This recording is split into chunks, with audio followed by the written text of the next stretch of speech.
et après revenir sur la question.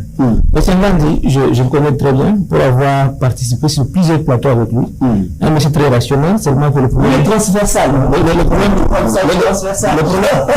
problème qu'il a, il n'arrive pas à bien exprimer son intelligence, son patriotisme par rapport à son appartenance politique actuelle. Il est lié, et ce lien-là réduit sa capacité d'aller plus loin dans sa réflexion pour l'intérêt du peuple. C'est-à-dire que je l'invite à partir d'aujourd'hui à se libérer de ces jougs-là pour être utile à la population.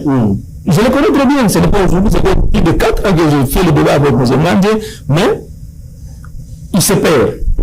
Ici, dans son argumentaire, il vient d'accuser la décentralisation comme quoi c'est un problème pour notre pays. Nous, peuple, nous avions voté pour la décentralisation à travers la Constitution, parce que cette Constitution-là établit la décentralisation. Et c'est quelque chose de bien, parce qu'à l'époque, on se disait que non, tout était centralisé à Kinshasa, et ça faisait que la machine soit lourde. Aujourd'hui... Et le bilan?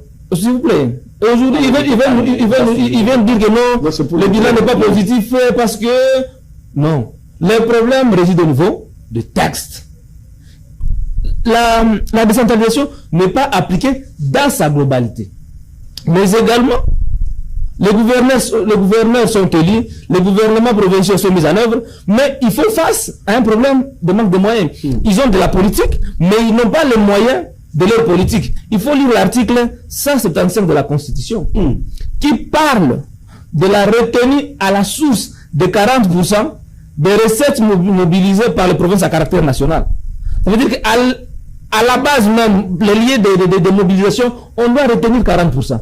Mais ce n'est pas ce qui s'est fait. Au lieu de rétrocession. Non, ça, ce n'est pas, ça, je ne parle pas de la rétrocession, je parle de la retenue à la source. Donc, avant que le gouvernement provincial envoie les 100% des recettes mobilisées à Kinshasa, il doit soutirer 40%. Ça, c'est la Constitution qui le dit à son article 175. Mais les politiques centrales de Kinshasa ont manigancé pour nous amener à la logique de la rétrocession. Ils imposent aux gouvernements provinciaux d'envoyer les 100% de leurs recettes à Kinshasa pour que Kinshasa puisse rétrocéder 40%. Ça, c'est déjà la violation de la Constitution. Pourquoi ne pas retenir au niveau de... C'est Kinshasa. Les 60% ici. C'est le gouvernement de Kinshasa qui ont imposé cette politique-là au gouvernement provincial. Au-delà de ça, ça veut dire que les gouverneurs que vous accusez aujourd'hui n'ont pas les moyens de leur politique. Pour preuve, le ministre de l'Intérieur, le ministre des Finances, s'appelle qui de vous, c'est vous qui devez le connaître mieux plus que moi. Il a dit quoi? Que tout ce que vous voyez à Kinshasa, c'est lui qui le finance.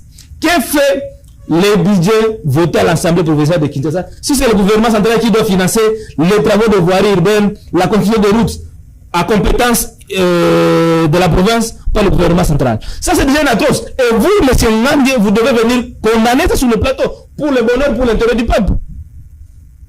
Mais également, il faut lire encore, messieurs les journalistes, l'article 181 plutôt, de la Constitution, qui parle de la Caisse nationale de péréquation.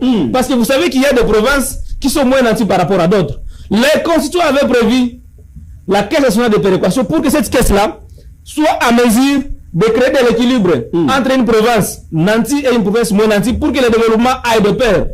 Ça veut dire que cette caisse-là avait pour mission de financer les gros projets que les provinces qui n'ont pas assez de moyens peuvent financer. Mais la Caisse nationale de péréquation est presque inexistante. Ça ne fonctionne pas. Est-ce que ça, c'est le problème de la Constitution ou le problème des hommes qui ne veulent pas appliquer les lois?